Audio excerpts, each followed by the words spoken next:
Okay, this next thing I like to do when setting up a course is right away go ahead and set up the groups, because we often have groups for discussion or group projects. So I click on People, and Canvas will have already made a list of everyone, and then it has made a collection called Project Groups.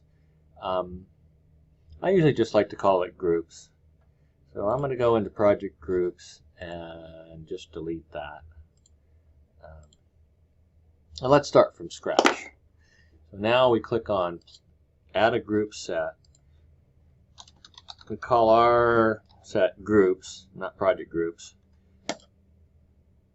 Click on Allow Self-Sign-Up. That's critical. And now we decide how many people and how many groups. I know there's about 20 in this cohort, roughly.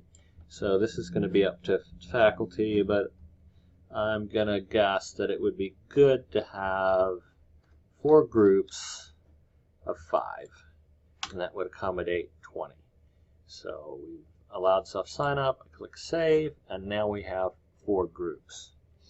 Now later when we work on the discussions, it's going to be, or the group projects themselves if there are such things, it's critical that we go in and edit each one of those and align them with these groups.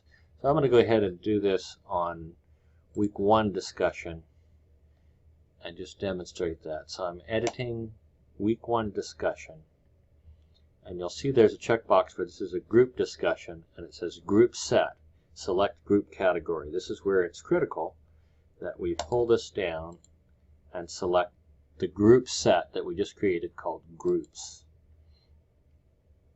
Now, in addition to any other editing we might want to do here, we're definitely going to want to change these dates that these are available.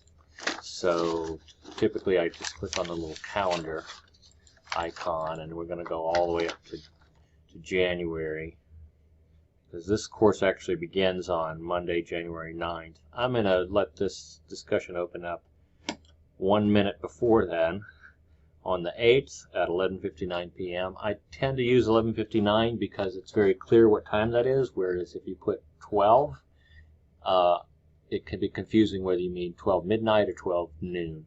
So 11:59, everyone understands. 12 p.m., is that noon? Yes, but it can be confusing. You can think, oh, maybe that's 12 p.m., you think of midnight.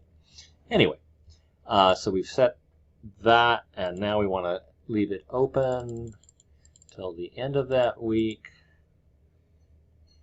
So it opens on the 9th, it's going to close at 11:59 on Sunday the 15th. And then we click Save, and that discussion is good.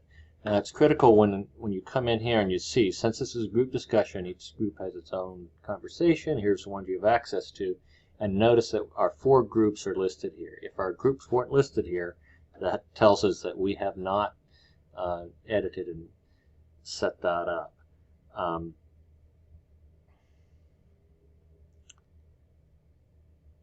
Assignments are basically the same way. If there is a group assignment, which in this course we do not have group assignments, but if there was, there's also a checkbox for group assignments, and you would set that to the name of the group set, which again I call groups, just to keep it clear.